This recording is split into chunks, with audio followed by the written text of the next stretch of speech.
مجھے اپنے دل میں یاد کرتا ہے، میں بھی اسے اپنے دل میں یاد کرتا ہوں۔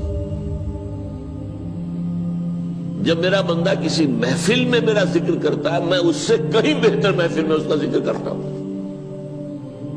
اللہ کی محفل تو ملائے اعلیٰ کی ہے، ملائکہ مقربین کی ہے۔ بہرحال اللہ کو تم اپنے دل میں مستحضر رکھو، اللہ تعالیٰ تمہیں بھی یاد رکھے گا۔ دوبارہ فرمایا احفظ اللہ تجدہ امامک تجاہک، اللہ کو یاد رکھو تو اپنے سامنے موجود پاؤ گے، جب چاہو دعا کرو تو احفظ اللہ تجدہ امامک یا تجاہک، اپنے سامنے موجود پاؤ گے۔ اذا سألت فاسأل اللہ، اب آ گیا وہ مرکزی مضمون۔ دیکھو جب مانگو اللہ سے مانگو، غیر اللہ کے سامنے ہاتھ دراز کرو ہی مت۔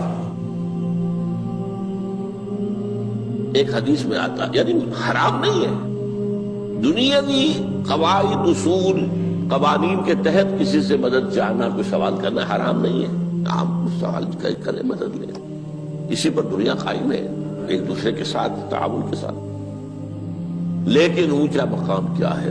کسی سے سوال مت کرو سوائے اللہ، یہاں تک کہ جوتے باندھنے کا تسمہ تمہیں درکار ہے تو بھی کسی سے مت مانگو، اللہ سے مانگو۔ کیا پتہ اللہ کس کے دل میں ڈال دے اور وہ آ کے تمہیں تسمہ پیش کر دے۔ ہوتا ہے ایسا، بس اوقات ہوتا ہے۔ جو اللہ کے ساتھ لو لگا کر رکھنے والے ہیں ان کے تو ایسے واقعات ہوتے ہیں کہ دل میں ایک بات آئی اور اس کے بعد وہی بات جو ہے وہ کوئی شخص آ گیا اور اس نے وہ بات پوری کر دی۔ کیونکہ لوگوں کے دل جو ہے وہ تو اللہ کے دو انگلیوں کے مابین جسے چاہتا پھیر دیتا ہے۔ کیا پتہ اللہ کسی فرشتے کو انسانی شکل میں بھیج دے، آتا ہے فرشتہ، آتا ہے انسانی شکل میں، آتا ہے آپ کی تکلیف کو رفع کر دے، آپ کی ضرورت کو پورا کر دے، اسی سے مانگو، کسی اور سے مانگو۔ یہ ہے توحید کا لب لباب۔ یوں سمجھیے اسلام کی جڑ کیا ہے؟ ایمان۔ اسلام کا جو خارجی نظام عمل ہے، انفرادی اعمال ہو، اجتماعی ہو، ان سب کی روح رواں کیا ہے؟ ایمان۔ ٹھیک، ایک بات ہو گئی۔ ایمان کا خلاصہ لب لباب کیا ہے؟ ایمان باللہ۔ ویسے ایمان بالآخرہ بھی ہے، ایمان بالملائکہ ہے، ایمان بالانبیاء ہے، ایمان بالرسل ہے، ایمان بالکتب ہے، ایمان بالقدر ہے، لیکن اصل ایمان، اسی لیے ایمان مجمل میں آپ کو معلوم ہے کسی اور چیز کا ذکر نہیں۔ آمنت باللہ کما ہوا باسمائہ وصفاتہ وقبلت جمیع احکامہ اقرار باللسان وتصدیق بالقلب، یہ ایمان مجمل ہے۔ اجمالی طور پر ایمان اس کا نام ہے، ہاں مفصل تفصیلی طور پر آمنت باللہ وملائکتہ وکتبہ ورسلہ والیوم الآخر والقدر خیرہ وشرہ من اللہ تعالی۔ تو اسلام کی جڑ ایمان، اور اسلام کا سارا جو نظام عمل ہے، چاہے انفرادی اعمال ہو چاہے اجتماعی، ان سب کی روح رواں ایمان، اور ایمان کا خلاصہ ایمان باللہ۔ اور ایمان باللہ کا اصل حاصل وہ ہے جو اس حدیث میں آ رہا، اس کے دو ہیں تقاضے، عبادت صرف اسی کی، استعانت صرف اسی سے۔ اس لیے میں نے سورہ فاتحہ کا تذکرہ شروع میں کیا۔ یہ عبادت کا جوہر ہے، عبادت کا جو ہے یہ ایمان کا حاصل، عبادت صرف اس کی ہے اور استعانت صرف اس سے۔ استعانت ہی میں سوال بھی آ گیا، یہ بھی مدد ہے۔ آپ کسی سے کچھ مدد مالی چاہ رہے ہیں یا کوئی اور مدد چاہتے ہیں، کسی کام میں مدد چاہتے ہیں، جیسے میں نے کہا تھا کہ سفارش کرانا چاہتے ہیں، بھی مدد ہے۔ وَإِذَا اسْتَعَنْتَ فَاسْتَعِنْ بِاللَّهِ، اور جب مدد مانگو صرف اللہ سے مانگو۔ اور وہ سارے الفاظ یاد کر لیے، استدعاء، استعانت، استغاثہ، یہ جو غوث اعظم سے استغاثہ کیا جاتا ہے یہ تو شرک ہے۔ استغاثہ اللہ سے، دعائی اللہ کی، اس اعتبار سے استمداد، استعانت، استدعاء، استغاثہ، یہ سب اللہ سے، صرف اللہ سے۔ عبادت صرف اللہ، ایاک نعبد، اور استعانت صرف اللہ سے۔ مانگو صرف اللہ سے، جب مدد طلب کرو صرف اللہ سے، اور جان لو اگر تمام لوگ جمع ہو کر تمہیں کوئی فائدہ پہنچانا چاہے نہیں پہنچا سکتے، الا بشیء قد کتب اللہ لک وان اجتمعوا علی ان یضروک بشیء لم یضروک الا بشیء قد کتب اللہ علیک، اگر سب مل کر چاہے تمہیں کوئی نقصان پہنچا دے نہیں پہنچا سکتے مگر وہی کچھ جو اللہ نے تمہارے لیے لکھ دیا۔ اب بتائیے خوف کی جڑ کٹ جائے گی کہ نہیں؟ یہ جو ایمان جو ہے یہ خوف اور حزن دونوں سے نجات دلانے والی بات ہے۔ جو حقیقی مومن ہے وہ اللہ کا ولی ہے، حقیقی مومن وہ اللہ کا ولی ہے، اور الا ان اولیاء اللہ لا خوف علیہم ولا هم يحزنون۔ یہ اولیاء اللہ کو علیحدہ مخلوق نہیں ہے، کوئی ان کے سر پہ سینگ نہیں ہوتے، انسان ہی ہوتے ہیں، لیکن حقیقی معنی میں مومن ان اعتبارات سے جو آج ہم پڑھ رہے ہیں ایمان اس درجے کا پہنچ گیا تو اللہ کا ولی ہے۔ ان لوگوں کے لیے خوف کس بات کا ہوگا؟ کس سے خوف کروں؟ اس کے ہاتھ میں کچھ ہے ہی نہیں، اور اگر کچھ اللہ نے میرے لیے لکھ دیا وہ آ کر رہے گا، چاہے میں لاکھ گڑ گڑاؤں اس کے سامنے کہ مجھے چھوڑ دے، اگر اللہ نے لکھا وہ آیا وہ تو آئے گا، تو کاہے کو اس کے سامنے گڑ گڑانا،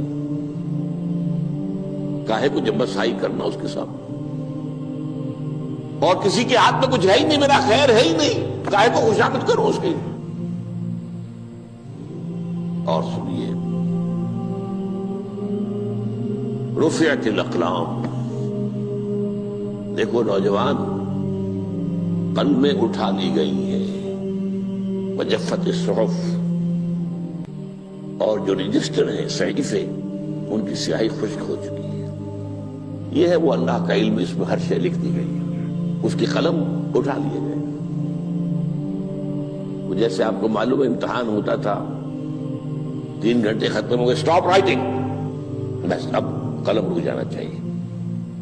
وہ قلم تو تقدیر کا کاتب جو ہے وہ قلم اس کا اب اٹھا لیا گیا، اور جو صحیفے جن پر لکھا گیا وہ خشک بھی ہو گئے۔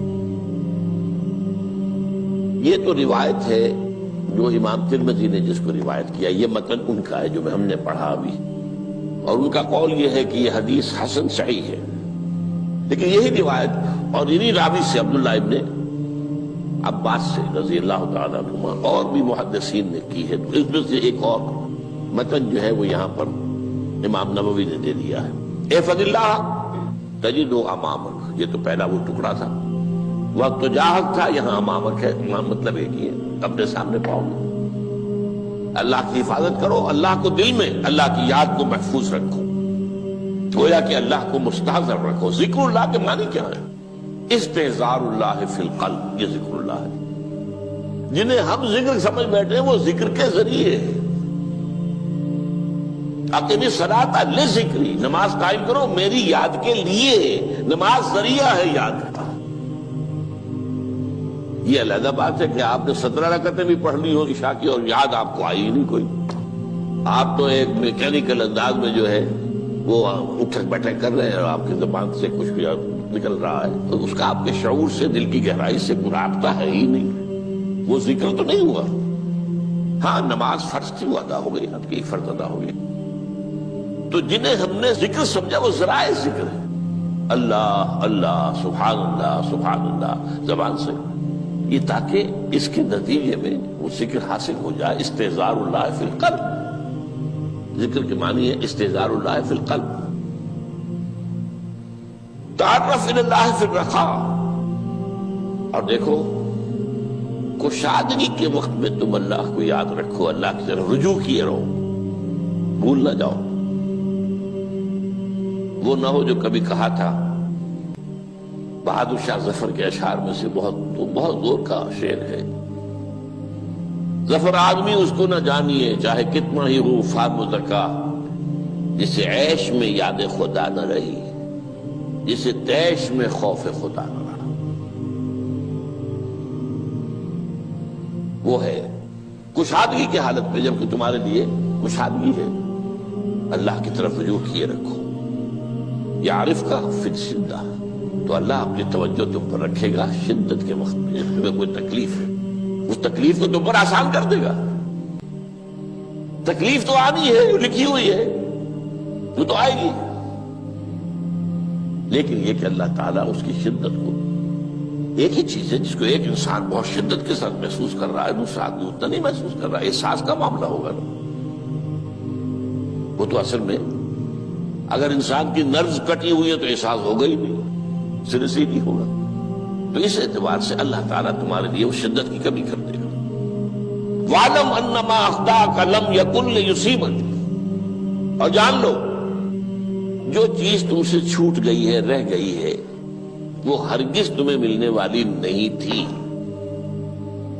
اب آپ نے کسی ملازمت کے لیے درخواست دی ہے، درخواستیں مانگی گئی ہیں، اپنی سی محنت کر لی، نہیں ملی ملازمت، اب آپ بیٹھے ہوئے افسوس میں، رنج میں، غم میں، فلاں نے یہ کر دیا، فلاں نے یہ کر دیا، وہ فلاں جو ہے بڑی تکڑی سفارش لے آیا تھا، فلاں نے رشوت دے دی۔ چھوڑو میاں اس کو، وہ تمہارے لیے نہیں تھی۔ کاہے کو اپنے ذہن کے اندر یہ کھچڑی پکا رہے ہو بیٹھے ہوئے؟ خواہ آپ شاید سوء ظن میں بھی مبتلا ہو رہے ہو، کسی نے نہ رشوت دی اور آپ سمجھتے ہو کہ رشوت دی ہے اس نے۔ یہ ساری چیزیں جو ساری سیئات، ان کی جڑ کٹ جائے گی۔ وَاعْلَمْ أَنَّمَا أَخْطَأَكَ لَمْ يَكُنْ لِيُصِيبَكَ وَمَا أَصَابَكَ، اور جو چیز تم پر آ گئی، لَمْ يَكُنْ لِيُخْطِئَكَ، ہو ہی نہیں سکتا تھا کہ وہ تم پر نہ۔ یہ کر لیتا تو ہو جاتا، شاید یہ کر لیتا، میں نے ٹیکا پہلے لگوا لیا ہوتا تو یہ بات نہ ہوتی۔ بھائی وہ جو ہونا تھا وہ ہونا تھا۔ اب یہ وہ چیز ہے جس سے انسان میں کیفیت پیدا ہوتی، تسلیم و رضا۔ ہم بھی تسلیم کی خو ڈالیں گے، بے نیازی تیری عادت ہی صحیح، اے اللہ جو تو نے چاہا مجھے قبول ہے۔ اسی لیے میں نے آپ کو آیتیں سنائی سورہ تغابن کی، ما اصاب من مصیبت الا باذن اللہ، کوئی مصیبت نہیں آتی مگر اللہ کے اذن سے۔ وَمَن یؤمن باللہ یہدی قلبہ، جو اللہ پر ایمان رکھتا ہو اللہ اس کے دل کو ہدایت دے دیتا ہے۔ ہدایت کس بات کی؟ تسلیم و رضا۔ سر دوستاں سلامت کہ تو خنجر آزمائی، نہ شبد نصیب دشمن کے شبد ہلاکت تیغت۔ اے اللہ تیری طرف سے ہے، مجھے قبول ہے، اور بظاہر مجھے تکلیف ہو رہی ہے لیکن یقیناً اس میں میرا کوئی خیر ہے۔ بیدک الخیر، تیرے ہاتھ میں تو خیر ہی خیر ہے، جو بھی تیری طرف سے آئے۔ سر تسلیم خم ہے جو مزاج یاد میں آئے۔ اور یہ مضمون جو ہے زیادہ بڑے پیمانے پر سورہ حدید میں آیا ہے۔ ما اصاب من مصیبت فی الارض ولا فی انفسکم الا فی کتاب من قبل ان نبرأها، کوئی مصیبت نہیں آتی نہ تمہاری جانوں میں نہ زمین میں زلزلہ آ جانا، سیلاب آ جانا، کچھ اور زمین کا دھنس جانا، یا یہ ہے کہ تمہاری جانوں میں کوئی بخار ہو گیا، کوئی اور تکلیف ہو گئی، اچانک معلوم ہوا کہ انسان کو کینسر ہے اور کینسر بھی اب 3rd سٹیج کو پہنچ چکا ہے، لیکن جو بھی آیا ہے وہ اللہ کے علم کی کتاب میں پہلے سے لکھا ہوا ہے۔ فی کتاب من قبل ان نبرأها، یہ کتاب میں درج ہے اس سے پہلے کہ ہم اسے ظاہر کریں۔ اس کا نتیجہ کیا نکلنا چاہیے؟ لیکن لا تاسوا علی ما فاتکم ولا تفرحوا بما آتاکم، افسوس نہ کیا کرو جو تم سے جاتا رہے، چھوٹ جائے، کوئی عزیز فوت ہو گیا، کوئی موقع ہاتھ سے نکل گیا، ارے بھائی میں چوک گیا، بڑا موقع تھا، اب اس پر افسوس کر رہے ہیں؟ نہیں، جو چیز دیکھیں لا تاسوا علی ما فاتک ولا تفرحوا بما آتاک، جو اللہ تمہیں دے دے اس پر اتراؤ مت۔ وما اصابک لم یکن لیخطئک واعلم ان النصر مع الصبر، اور جان لو اللہ کی مدد صبر کے ساتھ آتی ہے، جو آئے اس کی طرف سے جھیلو، زبان پر کلمہ شکوہ اور شکایت نہ آئے، اللہ سے شکایت نہ آئے، تسلیم و رضا، جو تیری رضا ہے۔ تیری صحت ہمیں منظور ہے لیکن اس کو، مولانا محمد علی جوہر ایک مرتبہ جیل میں گئے، ایک بیٹی بیمار ہوئی، فوت ہو گئی، اس کے بعد دوسری مرتبہ پھر جیل میں گئے، دوسری بیٹی کو وہی بیماری ہوئی، جیل میں اطلاع ملی کہ بیٹی کو یہ بیماری ہو گئی ہے، تو خط لکھا ہے اشعار کی شکل میں، کا آخری شعر یہ ہے: تیری صحت ہمیں منظور ہے لیکن اس کو نہیں منظور تو پھر ہم کو بھی منظور۔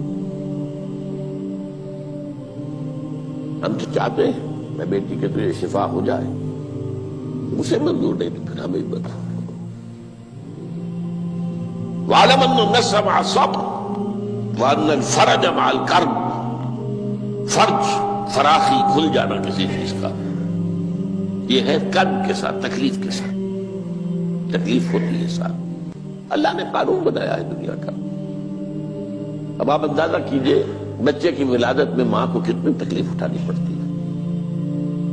آج کل تو فیشن ہو گیا ہے، سیدھے سیدھے جاؤ، آپریشن کراؤ، تکلیف سے بچ جاؤ، لیکن یہ ہے کہ یہ بھی آپ کے علم میں ہوگا، وہ ساری تکلیف جیسے ہی بچے کو لا کر ماں کے برابر لٹایا ہے، ساری تکلیف ختم، پھر جو راحت اس سے میسر آتی ہے۔ ان الفرج مع الکرب وان مع العسر یسرا، اسی لیے میں نے وہ آیتیں بھی پڑھی تھی، ان مع العسر یسرا، ان مع العسر یسرا۔ اس دنیا میں یہ اللہ نے نظام بنایا ہے، سختیاں جھیلنی ہی ہوں گی۔ لقد خلقنا الانسان فی کبد، ہم نے انسان کو پیدا کیا مشقت کے اندر، مشقت تو کرنی پڑے گی۔ کسی کی جسمانی مشقت زیادہ، کسی کی ذہنی مشقت زیادہ، مشقت سے چارہ کسی کو نہیں۔ تو یہ ہے ان مع العسر یسرا، ان مع العسر یسرا۔ بارک اللہ لی ولکم فی القرآن العظیم ونفعنی وإیاکم بالآیات۔